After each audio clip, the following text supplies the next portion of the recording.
নিউটাউনে বিশ্ববাংলা মোড়ে বেপরোয়া ট্রাকের ধাক্কায় বাইক থেকে ছিটকে পড়ে মৃত্যু হলো এক মহিলার।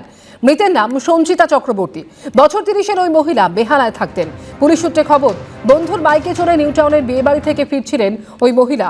রাত 10টা নাগাদ বিশ্ববাংলা মোড়ে বাইকের পিছনে ধাক্কা মারে পাথর বোঝাই ট্রাক। ওই মহিলা বাইক থেকে ছিটকে রাস্তায় পড়ে গেলে ট্রাকের চাকা তার মাথার উপর দিয়ে চলে যায়। ঘটনাস্থলে মহিলা বাইক আরোহীর মৃত্যু হয়। ট্রাকের চালককে আটক করেছে নিউটাউন থানার পুলিশ। পরের খবরে আসবো, মাঝরাতে লেক অ্যাভিনিউয়ে আগুন। গতকাল রাত 1টা নাগাদ 3তলা বাড়ির নিচে তুলোর গুদামে আগুন লাগে। নিমেষের মধ্যে আগুন ছড়িয়ে পড়ে পাশের রেস্তোরাঁয়। সেখানে মজুদ ছিল রান্নার গ্যাসের সিলিন্ডার। সেগুলি রক্ষা পাওয়ায় বড়সড় বিপদ এড়ানো সম্ভব হয়েছে। দমকলের 2টি ইঞ্জিন 2 ঘন্টার চেষ্টায় আগুন নিয়ন্ত্রণে আনলেও ঘনবসতিপূর্ণ এলাকায় গুদাম থাকা নিয়ে প্রশ্ন তুলেছেন লেক অ্যাভিনিউয়ের বাসিন্দারা। অন্যদিকে রাস্তায় বেআইনিভাবে ট্যাক্সি দাঁড়িয়ে থাকায় গাড়ি ঢোকানোর বেগ পেতে হয় দমকল কর্মীদের। কিভাবে ওই তুলোর গুদামে আগুন লাগলো তা এখনো স্পষ্ট নয়। জেলার পাশাপাশি এবার কলকাতাতেও ঢুকে পড়ল কেন্দ্রীয় বাহিনী। বিএসএফ এর 7 কোম্পানি এসেছে শহরে। কসবা থেকে সেই ছবি তুলে ধরেছেন আমাদের প্রতিনিধি আবির দত্ত।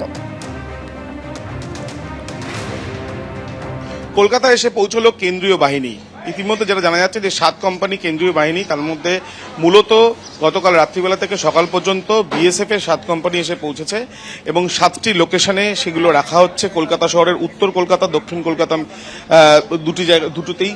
এবং তার সঙ্গে আমরা দেখছি যে ইতিমধ্যে বিএসএফ এর যারা জওয়ানরা তারা একটি বড় ট্রাকে করে কসবায় সেখানে তারা এসে পৌঁছেছেন এবং যেখানে এসে তারা পৌঁছেছেন সেখানে তারা ইতিমধ্যে তৈরি হচ্ছেন। এরপরে পুলিশের তরফ থেকে সিদ্ধান্ত নেওয়া হবে যে তাদেরকে দিয়ে রুট মার্চ করানো হবে কিনা, বা যদি রুট মার্চ করানো হয় তাহলে ঠিক কোন সময় করানো হবে।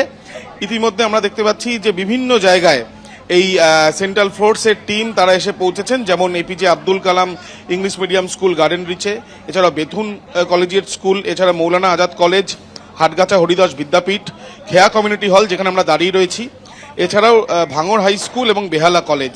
মোট 7টি জায়গাতে আমরা দেখছি যে ইতিমধ্যে সেন্ট্রাল ফোর্সের টিম তারা এসে পৌঁছেছেন এবং মূলত বিএসএফ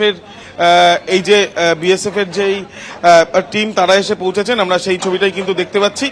ইতিমধ্যে আমরা দেখছি যে বিএসএফ এর জওয়ানরা তারা এখানে রয়েছেন এবং তারা ইতিমধ্যে কলকাতা এসে পৌঁছলেন লোকসভা নির্বাচনের আগে।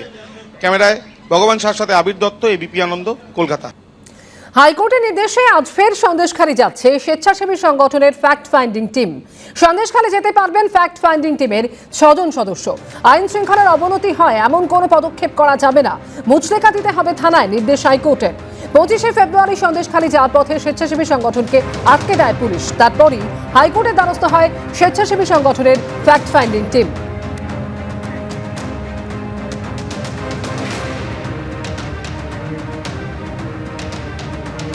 হাইকোর্টের অনুমতি নিয়ে আজকে ফের সন্দেশখালী যাচ্ছেন স্বেচ্ছাসেবী সংগঠনের ফ্যাক্ট ফাইন্ডিং টিম। 6 জন সদস্য তারা যেতে পারবেন। আইন শৃঙ্খলার অবনতি হয় এমন কোনো পদক্ষেপ করা যাবে না, মুচলেকা দিতে হবে থানা, এমনই নির্দেশ দেওয়া হয় হাইকোর্টের তরফে। 25শে ফেব্রুয়ারি এর আগে সন্দেশখালী যাওয়ার পথে স্বেচ্ছাসেবী সংগঠনকে আটকে দিয়েছিল পুলিশ এবং তারপরেই হাইকোর্টের দ্বারস্থ হয় তারা। আর এরপর আজ ফের সন্দেশখালী যাচ্ছে স্বেচ্ছাসেবী সংগঠনের ফ্যাক্ট ফাইন্ডিং টিম।